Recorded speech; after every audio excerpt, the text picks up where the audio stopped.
Risk assessments and location recce's are important for everyone in the workplace. They are there to protect everyone in the company. They help keep the practical members of a production from getting injured or arrested, and they protect the producers and CEOs from being sued by their employees. Many risks need to be taken into consideration, as crews can be working with lots of electrical appliances, lots of different weather conditions and lots of people. Some examples of precautions in the media industry are: wires need to be kept away from liquids and taped to the ground to ensure that no one trips over. Another excellent point, Joe! When the crew are working at great heights, they need to consider the risks to themselves and the equipment. Isn't that right, Henry? Sound levels and mics need to be checked to make sure the frequencies and volumes are not going to damage the sound crew's ears. Isn't that right, Henry? What? The sound crew's ears need to be protected! Huh? These are just some examples in the media industry, but many of these risks can be seen in any sort of workplace. Henry, you're getting a bit loud. Here is an example of something that can happen when no risk assessments have been filled out. Where's your this? Out the door to the left. Aye.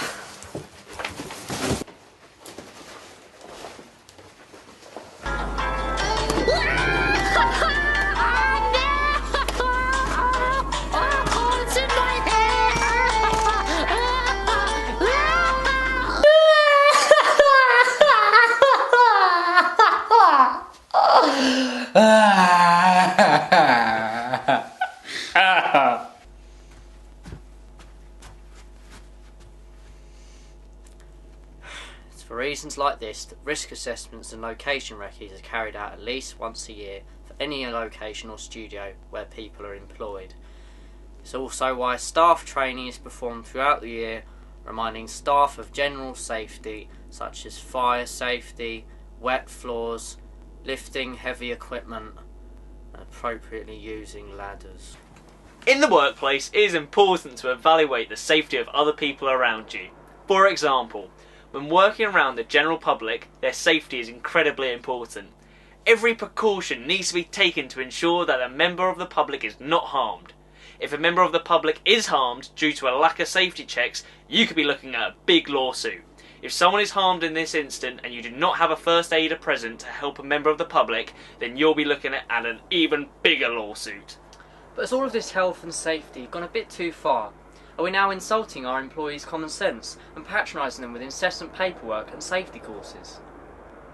The Race Relations Act of 1976 states that no one is allowed to discriminate another person in circumstances relevant for the purpose of this act, and if they do treat the person victimised less favourably than those circumstances they treat or would treat any other person, they would be prosecuted. This essentially means that you're not allowed to discriminate someone. This now all comes under the Equality Act of 2010. An example of this happening would be, say if an older TV host was fired to be replaced with an attractive younger host, then the original presenter could claim that her age was being discriminated. This actually happened in 2005, where Selena Scott sued Channel 5 for £250,000 because she was replaced by a younger host, Natasha Koplinski, on 5 News.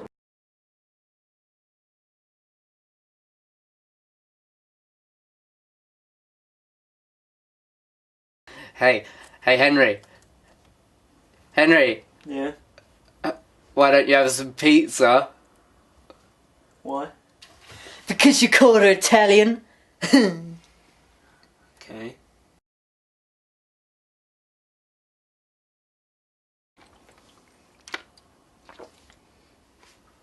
Joe? Hmm? Can I have some of that delicious water? I gave water to an Italian once. I got a cough like 4 days later. Right.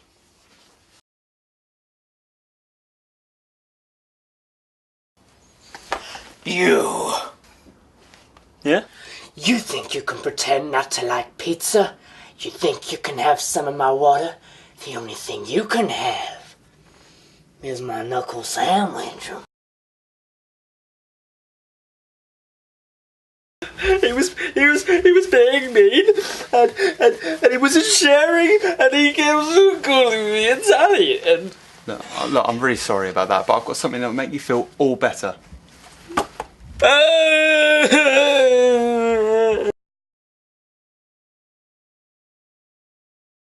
Right, so I give him a pizza. It cost me £2.40 from Tesco's, And now he's filed a complaint against me. These quarter Italians. They're all the same. But are these laws too flawed? Are these laws also guilty of being discriminative, as they don't seem to include every minority? And if you are forced to choose between two people's identical CVs, with the only variable being their skin colour, couldn't the person who remains unemployed still go on to sue the company for discrimination? Now, as an employee of a company, you have rights set out by the government to protect you. These are called the statutory rights, and they apply to anyone employed in the UK, including the right to obtain minimum wage, the right to paid holiday, and not to be discriminated. These are just some of the laws, but if you wish to know all of the statutory rights, then please visit the link below. Some of the laws can be overruled by your employer, if you agree to the terms, of course. The example of this is the opt-out system. The statutory rights state you cannot legally work more than 48 hours a week. However, if you sign the opt-out system, then you are able to work more than this. As well as your statutory rights, you also have your contractual rights, which include all of the statutory rights, along with extra rights given to you by the company. For example, shares in a company, extra holiday, and annual bonuses. All of these can be stated in your contract. Since the Broadcasting Act of 1990, it has been illegal to own more than 20% of the British television industry. This is to ensure that no small amount of companies could dominate British television. This is called oligopoly, where a select few corporations control an industry over cross-media platforms. But when Sky was brought over from America by Rupert Murdoch, he managed to own more than the limit of 20% because it wasn't a UK service. This allowed Channel 4 to sell its own advertising instead of relying on ITV and Channel 5, which was also introduced. In all, this Broadcasting Act created more globalisation and competition between big corporations. Ofcom was introduced in 2003 with the Communications Act. This company controlled the cross-media of communication technologies, such as film, TV and radio.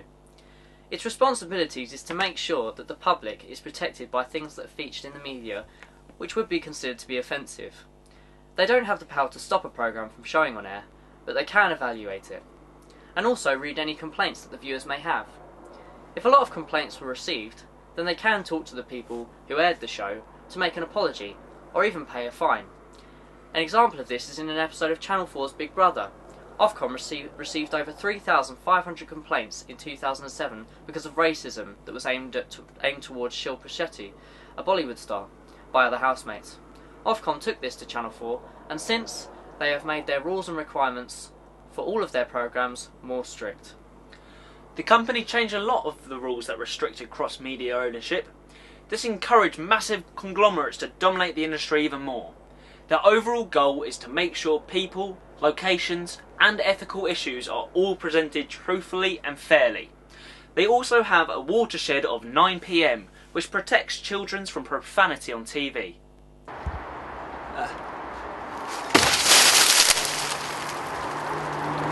And I said to him that the gender fanatics in today's economy are absolutely inflated to astronomical degrees in this time. Quiet! Now I say, what time is River Parallel tomorrow? How's the crack of dawn sound, old chap? Spectacular! Is it quarter to the hour yet? My wobble schwobble were getting worried. No, it's 9 o'clock. Oh, for f***'s sake, you sack of f***ing Well, you little f***ing bag of Oi, where's the f***ing bread, you Right, now back to the program. I didn't even swear! Anyway, oh, fuck!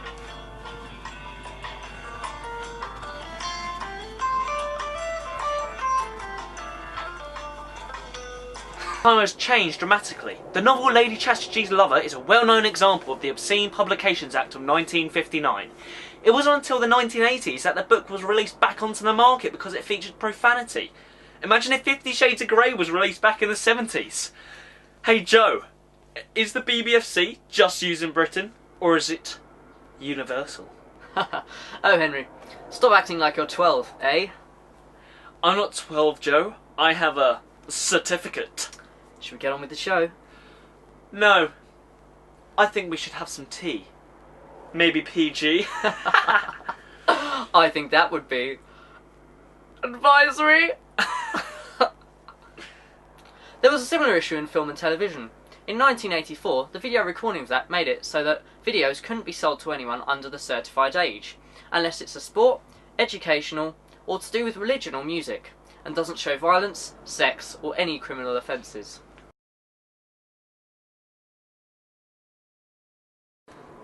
In the early 80s, it was discovered there was a market for gory horror films. They were cheap to make and would skip the exhibition stage and go straight to VHS. This was because cinemas wouldn't show them due to their gruesome violence. But under the law, they would be quickly banned, and whoever was found to own or rent the tape could be fined £60,000 and serve time in jail. But who decides what certificate a film is? It's the BBFC, also known as the British Board of Film Classification. They are funded by the government and have the responsibility of deciding what age classification films are. They are covered by the Video Recordings Act, so the age rating that they give is by law. The cinemas do not have to abide by this. They are allowed to set their own age ratings, as they like, but the BBFC give them their recommendation. Earlier, I did my own analysis of film trailers and gave them a rating. First up was Pixar's Brave. The trailer seemed harmless at first, but once you look closer then there's use of weapons, violence and horror. An example of this is the fighting scene, and for a brief moment the main character is in danger from a bear attack. Because of these factors, I gave it a rating of PG, which is also what the BBFC rated. Next up was The Awakening, a British horror set in the 1920s. In the trailer I saw weapons, nudity, dangerous behaviour, violence and horror.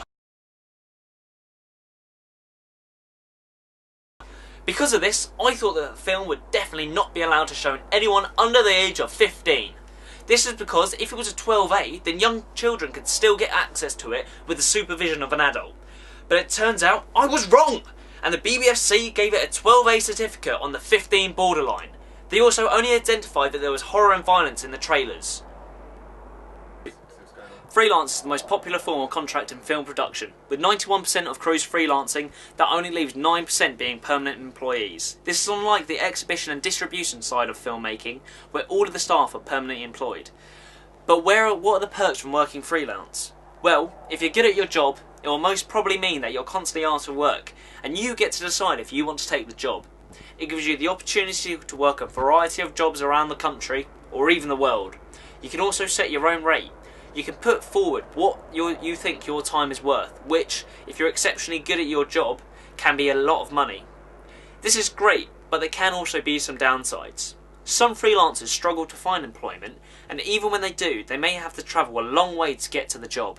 They also need to manage their own accounts and constantly be up to date with contracts and networking, so that people will know that you're available. Finally, freelancers wouldn't get any paid holiday or sick. They just get paid for the hours that they can get.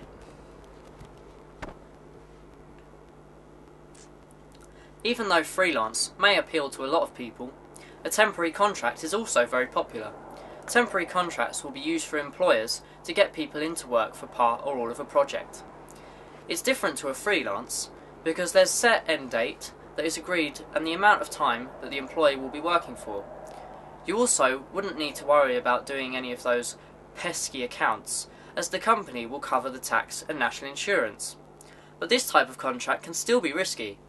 There's usually no extra perks that you would get if you were permanently employed, such as training and discounts. There will also be a lot of stress towards the end of the contract when you need to find another job. There are two different types of payment for a temporary contract: a sum payment and a profit share. A sum payment is guaranteed payment that the employee will receive at the end of a contract. This is a safe, risk-free payment, unlike profit share. This is when the employee is paid a percentage of the profit that the project makes. This is great if a project makes a lot of money, but obviously if it's a disaster, then it will be a waste of time for the employee. Possibly one of the most well-known types of contracts is a permanent contract. When the employee signs this, it means they could have a job at the company for the rest of their lives if they choose to do so. All media corporations will have at least one permanent staff member, but it doesn't mean that it guarantees a risk-free employment. If you aren't providing the things that you agreed in your contract, like not turning up for work on time or being lazy on set, then you could be fired. Also, if the company was to go bust, then they would be able to fire all of their employees, even if it's not their fault. But on the other hand, permanent contracts do have perks. Unlike temporary and freelance, there's an opportunity for promotion in a permanent position at a company. A few weeks ago I interviewed Alan Smith, a lighting cameraman who worked for the BBC for his whole life. He worked his way up through all of the departments from a runner to a cameraman. He managed to get the job as soon as he finished college and started as an apprenticeship on very low pay. In this example of how a permanent position can be beneficial for a long-time job, there's also holiday time off and sick pay. This would help a lot if you had to take a lot of time off work for medical reasons. A freelancer would be forced to work whilst they're ill or face running out of money. There's also benefits such as discounts off partner companies or a free gym membership and so on. But finally, it is very easy to get stuck in a permanent contract and continue just to do the same routine every day without striving for something bigger and better. Apprenticeships are very popular in the media industry. They are essentially like work experience, but can go on for up to a year. Apprenticeships in the media are known to be the best way to break into the industry, starting from the bottom job and then working your way up the hierarchy. But there's a downside to these apprenticeships. They're usually unpaid or on a very low hourly wage, with the minimum being just £2.68. But the job is meant to be a good opportunity to get the employee into the industry, not for a good salary. Expenses only are also used a lot in the industry and are very similar to apprenticeships. Apart from getting a very low salary, you aren't given any at all. People would get these types of jobs when there's a low budget project and the budget doesn't cover the lower level staff. They would do this so that they can gain experience and put it on their CV. This may mean the difference between them getting a job in the media industry over someone else's in the future. A confidentiality agreement is very popular in journalism. This agreement will restrict the employee from taking any data from the company and then either giving it or selling it to anyone else, like a rival company. If the employee is found to have broken this agreement, then they could be taken to court over spilling the company's secrets. When signing a contract, there are many things the employee might ask from you.